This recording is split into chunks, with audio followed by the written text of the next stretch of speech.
Hey there, car enthusiasts. My name is Alex, and you are on the Classic Cars Roast channel. It's a miracle any of these are still on the road today. What a wild ride it must have been in 1965, cruising around in a car that screams luxury while also whispering, "Please don't break down." Today we're diving into the world of the 1965 Lincoln Continental, a car that many collectors seem to drool over, while I can't help but raise an eyebrow and question reality. This vehicle embodies the malaise era in all its glory, where the glory days of high-compression V8 engines are but a distant memory. Remember 1970? That was the last great year for horsepower, and now here we are with a car that packs a pathetic 190 horsepower SAE net from a 7.6-to-1 compression ratio. Quite the downgrade, huh? The market situation for these beasts is a roller coaster. Prices have skyrocketed, reaching an absurd range of $50,000 to $100,000 at auctions, with some pristine examples pulling in numbers like $140,000. Why? Because it's a classic. But let me tell you, finding one in decent condition is like searching for a needle in a haystack. Most of these have been left to rust away, with common rust spots found on lower fenders, rear quarters, and the trunk floor. The electrical systems? Forget about it. The intricate wiring leads to frequent complications with window motors and switches. It's like a curse wrapped in chrome. First impressions? The exterior is undeniably striking with its large chrome bumpers and those iconic suicide doors that scream, "Look at me!" But when you peek inside, the charm quickly fades. The horizontal linear dashboard design with push-button controls feels more like a relic from a bygone era than a luxury feature. And power-adjustable bench seats? Sure, if you enjoy the thrill of a good power steering leak while trying to get the seat adjusted. So, what do you think about the brutal charm of this car? The way it stands out amidst a sea of blandness? Or is it just a heavy chunk of iron that'll drain your wallet faster than you can say transmission issues? Despite all its flaws, the big iron market is heating up, and if you find one with low mileage, like, say, a model that's only seen 3,900 miles, grab your checkbook. Just remember, it's only original once, so if you're going to bite the bullet, make sure it's a good one. All right, folks, let's dive deep into the creation story of the 1965 Lincoln Continental, shall we? Now, hold on to your seats because this is where we really start to see the malaise era creeping in like a bad odor. The Lincoln Continental was part of the fourth generation of this model, produced from 1961 to 1969, and it's the quintessential example of how America's luxury sedans were slowly losing their mojo. Back in the day, cars like this were the epitome of American luxury, big, bold, and brash. But by the time 1965 rolled around, the writing was on the wall. The glory days of high-compression V8s were fading fast, and manufacturers were starting to cut corners like they were in a race to the bottom. Now, let's talk about those iconic features that everyone loves to rave about. The suicide doors? Sure, they're a unique touch, but let's get real. These back hinge doors are just a gimmick to distract you from the fact that under the surface things were starting to get a bit shaky. The design was all about looking good while the performance was already beginning to take a nosedive. Gone were the days of powerful engines. Instead, you were left with a Lincoln that had a meek 7.6-to-1 compression ratio. That's right, folks. A pathetic 190 horsepower. I mean, can you imagine rolling up to a stoplight in this beast and feeling the embarrassment as it wheezes off the line? Sure, it had its charm, but that charm was starting to wear thin. The dashboard layout was all horizontal linear design, which sounds fancy until you realize how cluttered and dated it looks now. And don't even get me started on the electrical issues. Frequent complications with window motors and switches? That's just sad. Power steering leaks? Come on, Lincoln, you're better than this. The production quality began to reflect a broader trend in the industry. Manufacturers were more focused on cutting costs than on delivering the high-quality ride that American car enthusiasts craved. The build quality was pretty dreadful. Comically thick door seals trying to hide poor panel gaps. It's like they were trying to mask a bad haircut with a hat. Now, don't get me wrong. The Lincoln Continental still had some appeal, especially with its luxurious leather upholstery and spacious interior. But at the end of the day, it was a car caught in the crosshairs of an industry in decline. As we look back, it's crucial to remember that these vehicles were once symbols of status, but by the time 1965 rolled around, they were starting to feel more like relics of a bygone era. Would you really want to invest your hard-earned cash in a car that exemplifies the slow decline of American automotive greatness? I know I wouldn't. All right, folks, now it's time to dive into the exterior of the 1965 Lincoln Continental. Look at this beauty, or should I say this bloated chunk of chrome and steel. The colors offered are as luxurious as a velvet rope at a club, ranging from presidential black to embassy gold. But let's be real. Who's going to pull the trigger on a Sahara beige? That color screams, "I give up," before you even turn the key. The body lines on this car are about as smooth as a brick wall. The fourth-generation design is a mixed bag, with a silhouette that's undeniably iconic. Those rear-hinged suicide doors are a standout feature, and sure, they allow for a grand entrance, but they also give you that nagging feeling that you're about to get sucked out of the car every time you take a turn. It's a design quirk that begs the question, did they really think this through? Now let's talk about the grille. The revised grille on this model features a pronounced rectangular pattern that looks like it's trying too hard to be classy. But honestly, it's just a big slab of chrome that does nothing to enhance the overall look. It's like putting a tuxedo on a pig. Sure, it might look fancy, but at the end of the day, it's still a pig. The bumpers are another story. These massive chrome behemoths scream, "Look at me!" But it's a shame they're also a magnet for rust and dings. You can practically hear them groan under the weight of their own ambition. And speaking of ambition, the sheer size of this car is enough to make you question whether you're buying a vehicle or a small apartment. The body quirks don't stop there. With common rust spots lurking in the lower fenders, rear quarters, and even the trunk floor, you'd better hope your Continental has been pampered and not left to rot in the elements. The electrical issues with window motors and switches that seem to have been designed by someone who forgot what a circuit is add another layer of frustration. So what do you think? Is this a statement of opulence or just a grandiose failure wrapped in metal? For me, the exterior feels like a missed opportunity. A classic that's trying to hold on to its glory days, but is dragging a lot of baggage along with it. Would I buy it? Only if I had a place to store it far away from the elements and a team of mechanics on speed dial. Now turn your attention to the interior of the 1965 Lincoln Continental and strap in because we've got some serious ground to cover. First off, the dashboard layout is as horizontal as a politician's promise, wide, flat, and devoid of any real excitement. Push-button controls? Sure, they're there, but they feel like an afterthought rather than a statement. You want to feel like you're piloting a luxury cruiser, not fumbling around with a relic from a bygone era. The wood veneer accents are supposed to scream opulence, but let's face it, they can't hide the reality of what you're dealing with. You get a center-mounted dash clock that might as well be in a museum and multiple ashtray locations, because nothing says luxury like being able to ash your cigarette in a variety of spots. Now, don't get me started on the smell. You know that distinct scent of old leather and mildew? That's the aroma of neglect, my friends.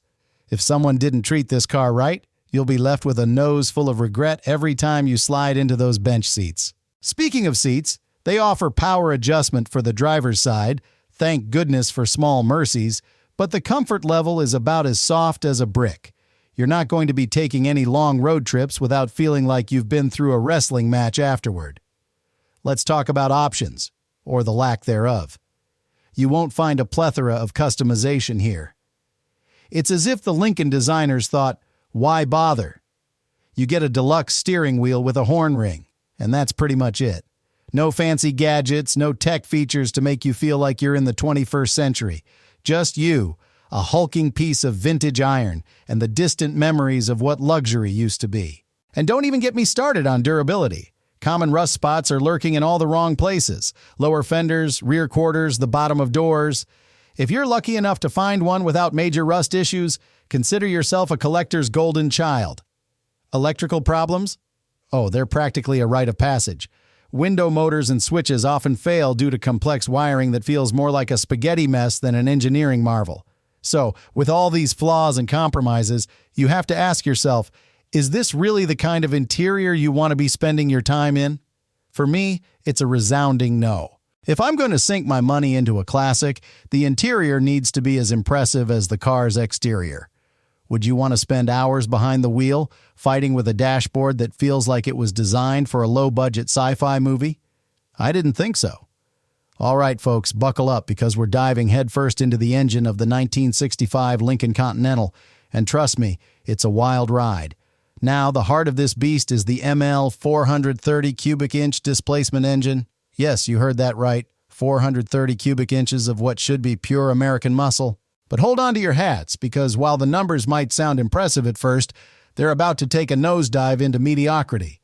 This engine boasts a peak horsepower of 320 gross horsepower. But wait, it gets worse. How about a pathetic 190 horsepower when measured by the more realistic SAE net standards? That's right, folks, we're talking about a compression ratio of just 7.6 to 1. For a car rolling out in the mid-60s, that's a disgrace. Torque? Well, at least that has some muscle behind it, cranking out 465 pound-feet. But let's be real, this is a luxury cruiser, not a race car. This engine is designed to waft you down the boulevard rather than rocket you off the line. And if you think this powertrain is going to give you that thrilling experience, think again. It takes about 10.5 seconds to go from 0 to 60 miles per hour, which feels like an eternity when you're behind the wheel. That's not exactly what I'd call exhilarating, is it? Now let's chat about the transmission because it's a sacred cow in the automotive world.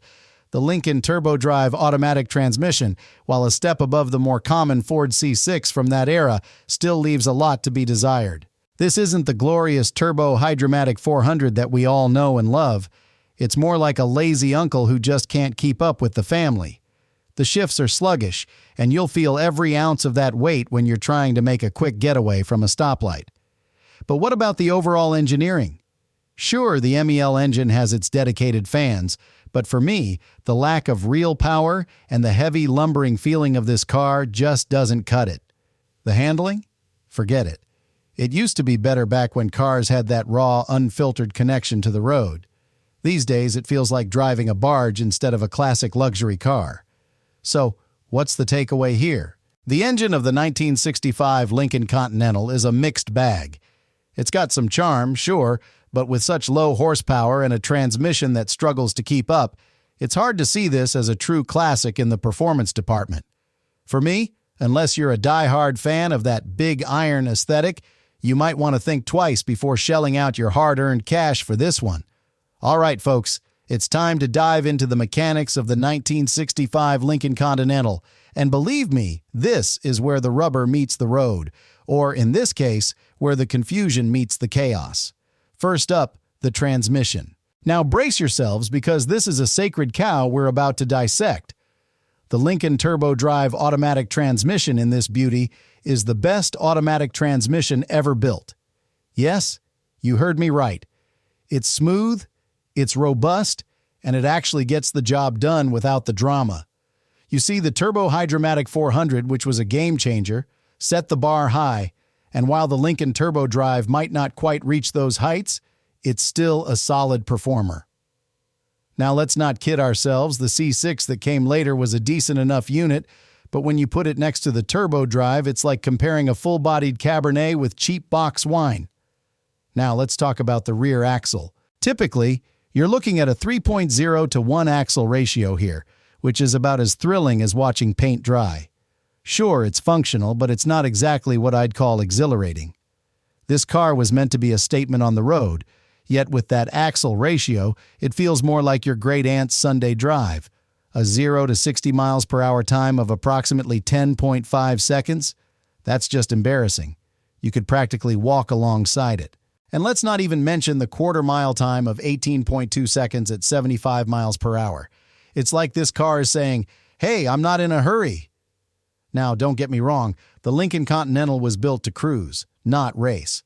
But with that kind of performance, it's hard not to feel let down. The mechanical weak points are just as concerning. Automatic transmission issues and power steering leaks are practically a rite of passage for these cars, and if you're looking at one, you'd better be prepared to roll up your sleeves and dive into some serious repairs. So, here's the reality check. While the turbo drive has its moments, the overall mechanical execution leaves a lot to be desired. The handling? It used to be better, much better. Remember, cars from the mid-60s to early 70s could actually take a corner without throwing you into the next county. What do you think? Are you ready to forgive these mechanical missteps for the sake of that brutal charm? When it comes to the suspension, brakes, and overall handling feel of the 1965 Lincoln Continental, we're diving into a classic case of what were they thinking? Sure, the car's got that big, bold presence and the iconic suicide doors that scream luxury, but let's be real. The driving experience can be downright painful. The suspension setup is a classic coil spring arrangement in the front and a leaf spring design in the rear. Now, this may sound fine on paper, but it's not translating well to the road. You would expect a car of this size and stature to float like a cloud, but instead, it often feels like you're driving a boat through choppy waters. The ride quality is all over the place, and it can be an absolute nightmare over rough surfaces. Now, let's talk about the brakes. The Continental features a drum brake system, which, in the context of the mid-60s, isn't the worst thing ever, unless you consider how heavy this beast is. With a curb weight that can easily tip the scales over 4,000 pounds, you're going to want some serious stopping power. But what you're getting instead is a soft pedal feel that makes you question if you're actually slowing down or just preparing for that inevitable crash. For me, a car that can't stop on command is an immediate deal breaker. If I'm barreling down the highway, I need to know the brakes will actually bring this monster to a halt without requiring a prayer and a sacrifice to the automotive gods. And handling? Don't even get me started. Any semblance of sporty dynamics is utterly obliterated by the sheer mass of this vehicle. The steering is vague, and the body roll is so pronounced that you might as well be piloting a yacht. The truth is, cars from the mid-60s handled so much better than what we see in later models. You could actually feel the road, and the steering was responsive enough to make you feel alive. But the Lincoln? It's like trying to wrestle a giant marshmallow as it lumbers down the street. So, is this suspension and braking setup a reflection of the malaise that would soon grip the auto industry? Absolutely. The decline in engineering quality is evident, and it's a painful reality to face. If I were in the market, I'd be looking for something with a little more bite and a lot less fluff. Would I buy this for the handling? Not a chance. What about you? Would you put up with this level of discomfort for the sake of owning a classic? Now, let's talk about reliability.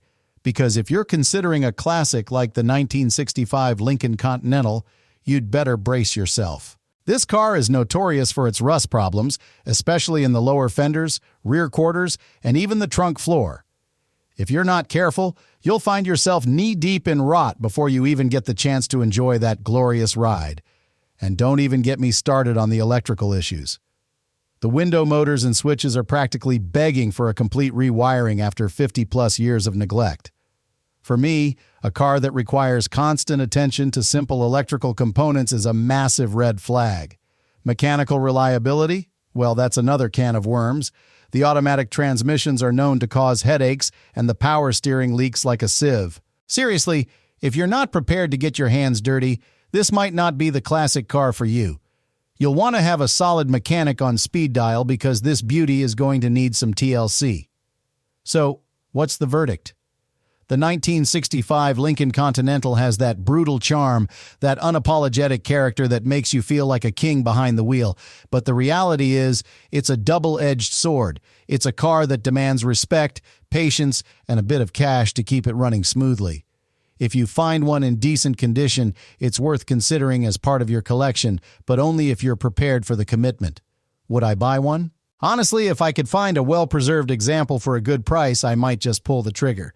But remember, it's only original once, and if you're looking at a repainted body or a rust bucket, it's an immediate no for me. At the end of the day, the 1965 Lincoln Continental is a piece of history, but it's also a project that could either reward you or ruin your wallet. Now, would you spend your money on this classic? If you like this video, don't forget to subscribe to my channel and give it a like. Leave your comments and impressions. Your opinion is very important to me. Until next time.